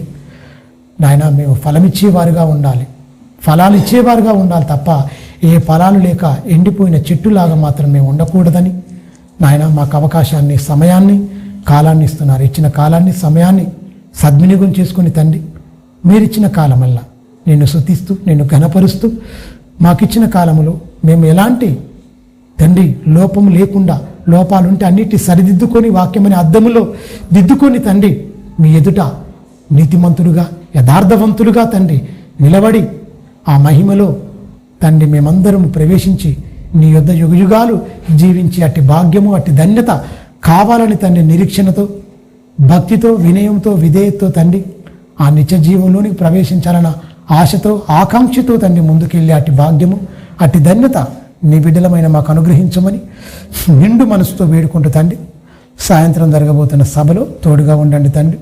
విలువైన సంగతులు తండ్రి బోధించడానికి నీ ఆత్మ సహాయము, నడిపింపు అనుగ్రహించండి నాయన. అనేకులు అన్యజనులు వచ్చి తండ్రి క్రీస్తులో ఉన్న ఆయన లోకంలోకి వచ్చిన పరమార్థాన్ని తెలుసుకొని తండ్రి వాళ్ళ జీవితాలను కట్టుకోవడానికి, ప్రతి మనిషి హృదయ అంతరంగములో నుంచి వెళ్ళి మార్పు తీసుకురావడానికి, తరాలలోనూ యుగాలలోనూ మరుగు చేయబడిన మహాసంగతులను తండ్రి నాయన చెప్పడానికి నిలబడుతున్న నన్ను బలపరిచి, స్థిరపరిచి మీరు వాడుకునే అర్హమైన పాత్రగా, నీ నోటి బూరగా నన్ను వాడుకోమని నిండు మనసుతో వేడుకుంటూ నీ కరుణాహస్తాలకు నన్ను నేను కూడి వచ్చిన నీ బిడ్డలందరినీ నీ దయగల హస్తాలకు అప్పగించుకుంటూ క్రీస్తు నామాన్ని ప్రార్థన అడుగుతున్నాం తండ్రి, ఆమేన్. మన తండ్రి అయిన దేవుని ప్రేమ, కుమారుడైన యేసుక్రీస్తు వారి కృప, పరిశుద్ధాత్మ దేవుని అన్యోన్య సహవాసం సదాకాలం మనందరికీ తోడై ఉండి సర్వసత్యము నడిపించి సత్యమందు ప్రతిష్ఠించును గాక. ఆమేన్. అందరికీ క్రీస్తు నామమున వందనాలు.